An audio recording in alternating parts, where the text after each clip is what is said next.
Hey, what's up, SojuTalk Nation? We back at it again. I'm Doug, and joining me today, we got Warren. Hello, what's up, everybody? And Anita. I don't know where I'm pointing. Hello. So you are joining us today for a new segment called SojuTalk Unfiltered, where we will discuss K-pop themes from this week's podcast in the context of our own lives. So this segment's probably going to be a little bit more chill than our normal content, but I think it's a good opportunity for the nation to get into the minds of the crew. So on this past episode, if you've watched it, we talked a lot about K-pop idols, money, things like that, income inequality. Mm-hmm. But I thought this was a good launching point for us to talk about how we feel about idols, how much money they make, and money in our own lives, that kind of thing, and job projections. So I want to start off by saying, I think idols are inherently very brave in their work choice, and I think that entitles them to a bit of respect because at the end of the day, they're going for their dreams in an occupation that will most likely not make them rich. True. Like, and in the podcast, we referenced this article where they said, I think the top 10% of artists make 89% of all the money for all the singers in Korea, which is, it's kind of like, that's a staggering statistic, right? It's crazy. I feel like in life, it comes down to a balance between doing what you like and what makes you money. Because I know that's a terrible way to put it, but I think it's like one of the unfortunate truths of the world and society that we live in right now. I mean, at the end of the day, I don't want to tell people how they should be living their lives, but the way I view it, I kind of agree, right? Like, sure, I want to do what I want to do, you know? I want to do what I want to do for the rest of my life, but at the same time, I got to feed myself. I got to, make enough money to like make sure I'm not starving every day, like. I mean, yeah, that being said, it's like, I'm not saying you shouldn't pursue your dreams, right? I would never tell anyone to do that. No. But I am saying if you choose certain paths in life, like, for instance, let's say I wanted to be an artist, right? There's like that common thought that artists are starving artists, right? That's like a popular term where artists don't make a lot of money. But all power to them for pursuing the dream. But in order to pursue that dream, you have to accept the risk that comes along with it. Like, you got to know, I'm going to be an artist. This is what I want to do with my life.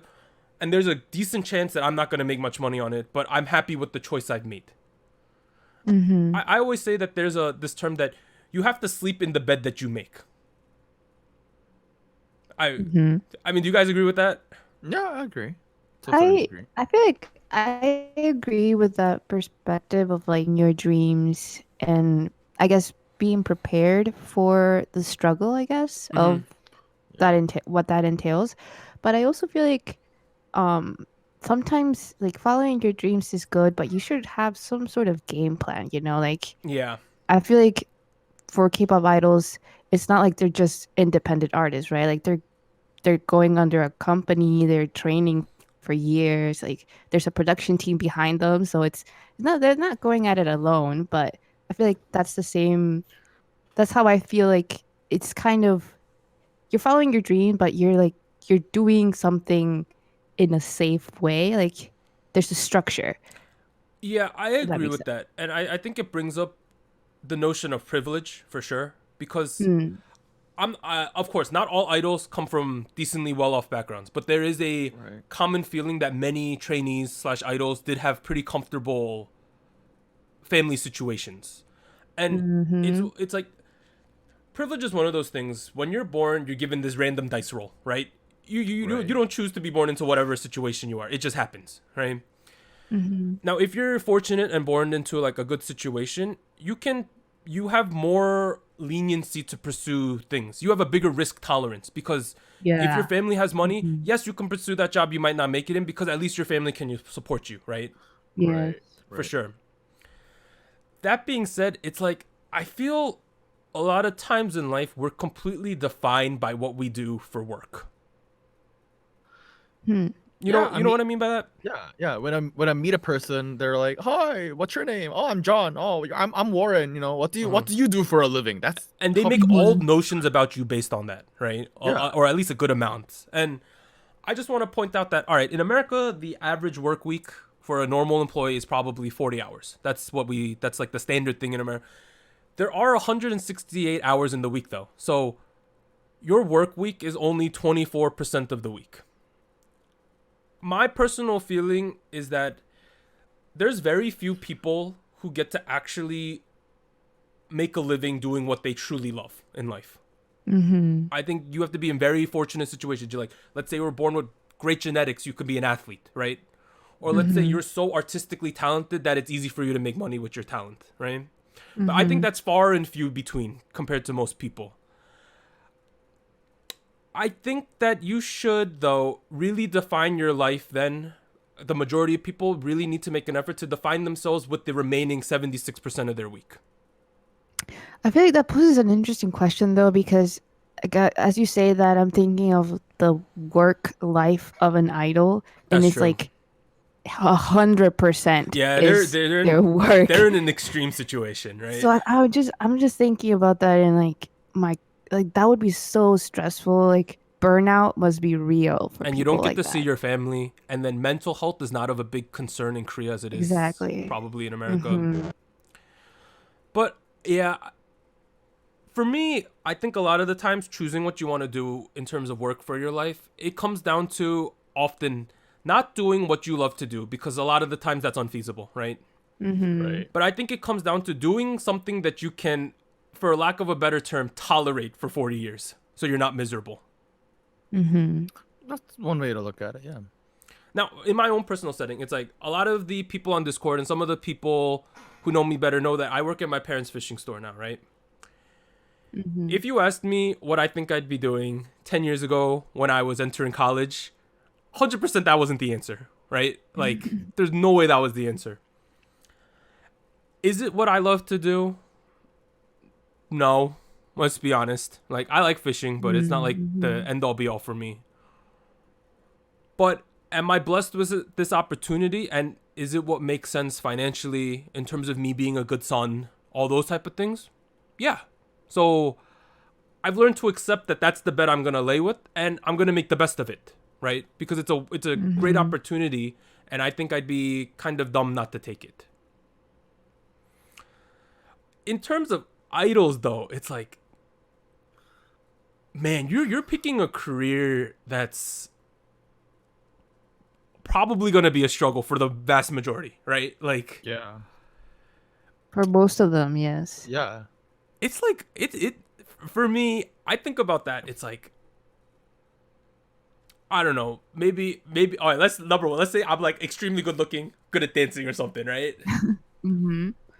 And let's say I try out for like some of the big companies, because there's clearly a correlation between being a trainee at a big company and making it pretty big, right? That's a fair statement.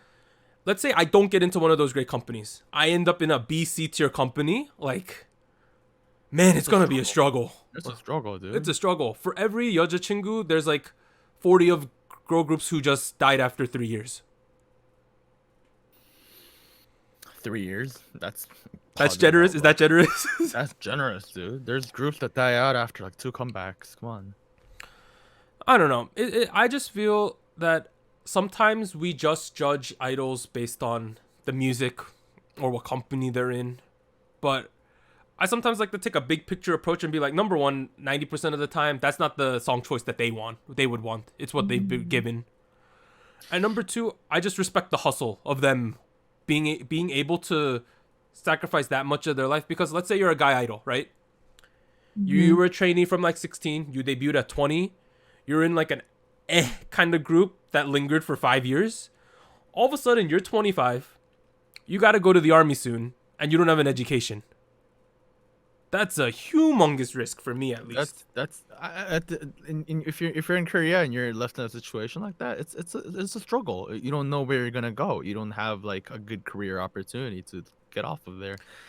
It's a big issue, and because the real big problem I feel like comes down with the system, right? Like the whole like the production team kind of like directing every single little movement, you know, the idols are a part of, which, you know, from an industry perspective, I get it, that really makes sense. But at the end of the day, like, sometimes they make bad moves. I can't blame them, because it comes at the cost of people my age. You know, like, I can't blame them because like YOLO, straight up, you only live once, right? Like, are you talking about idols or like the companies? I'm talking about everyone. Okay. No, like people, like We idols, all only us, live once. the nation. It's like you do only live once, as far as I can tell, right? Like I don't know any different. So I weigh this in my mind. Like, do you take that in like crazy risk just because you only live once, or do you like compromise with yourself? That's something I debate all the time. I feel like if this thing becomes a recurring segment, I'll say this over and over again. But everything's about balance to me. Right? Okay. Take calculated risks. YOLO. Yes, you only live once, so you want to take risks. However, you only live once, so you gotta treasure that. It's a wonderful, beautiful opportunity. You gotta be very careful with it. So you only live once, so take your risks, but do it carefully, cautiously. Like, have a backup plan in case your stuff doesn't work out. Please. For me, I probably agree with that, but at the same time, I wish sometimes, this is gonna get a little deep, that I was more of a risk taker with some of my life decisions. Wait, okay. A question for you, Doug. So like, if I have a lot of fallbacks though. That's the thing, because I like. Well, no. Yes, but I mean, like, I know how you mentioned like the shop and like having this opportunity, right? Mm-hmm. It's a very stable. It's choice, stable, right? and it's pretty much just set up for me to just come in and do it, right? You know what I'm saying? But I mean, my parents fortunately have put in the struggle, the hard work. Like, we weren't this comfortable growing up, for sure. Mm-hmm. And that's why I feel so privileged to be in such a, like, not everyone has a situation where they could just jump in and get a good job, right? Right, yeah. And it's like, I struggle with it because I'm not talking about work. I'm just talking in general. It's like, I sometimes just take I've always considered myself, like, I'm just going to coast. You know what I mean? Like, I am not a risk taker very much in most things.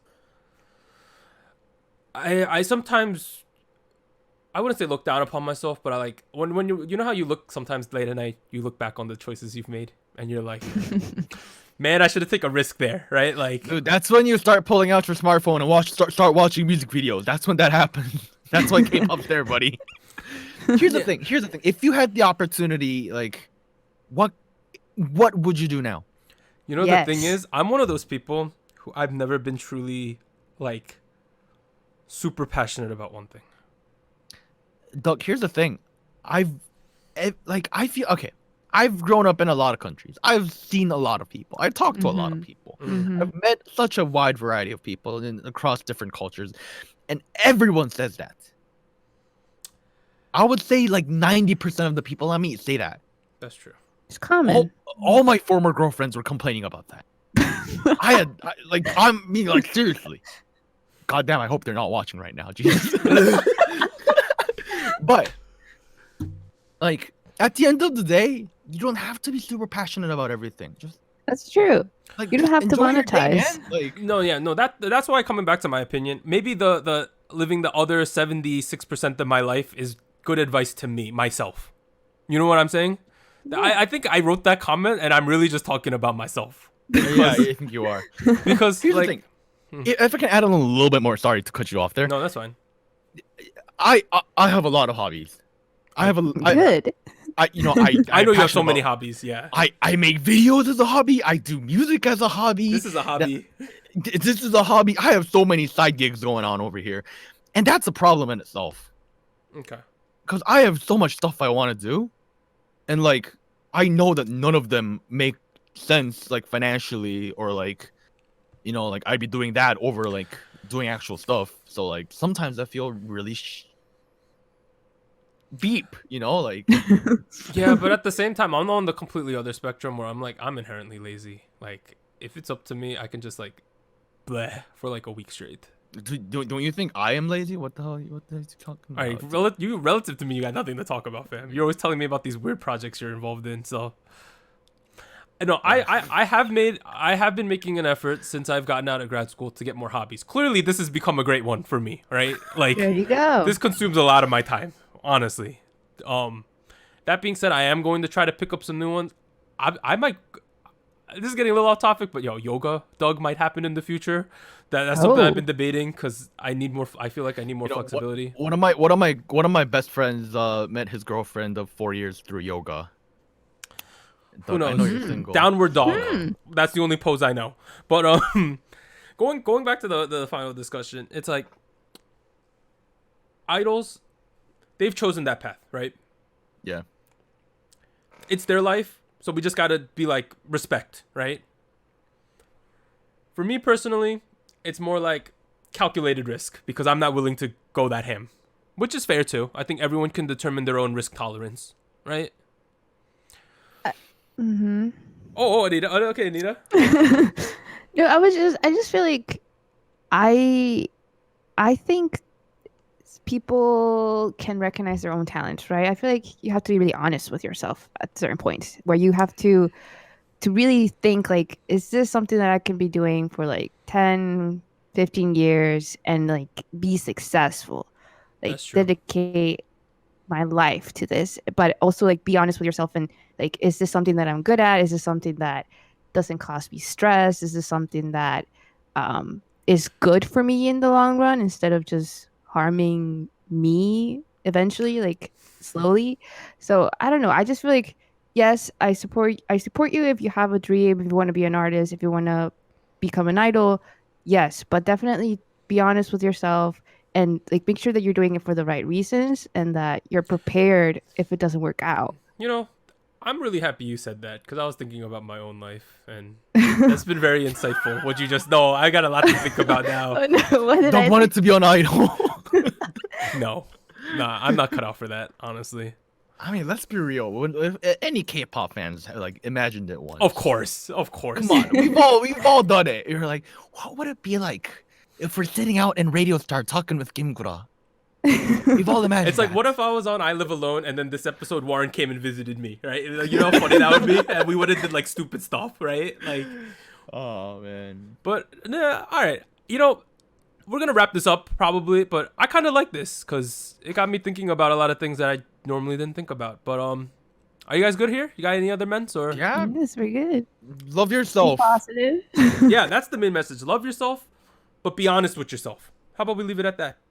Be honest with yourself is a part of loving yourself. Ooh, okay, that's where we're gonna end it. So this concludes SojuTalk Unfiltered for this week. Let us know what you guys think down below, and be sure to check out our main podcast, SojuTalk Kpop Podcast, here on YouTube, iTunes, Spotify, or your favorite podcast platform. We will see you all next time. Bye.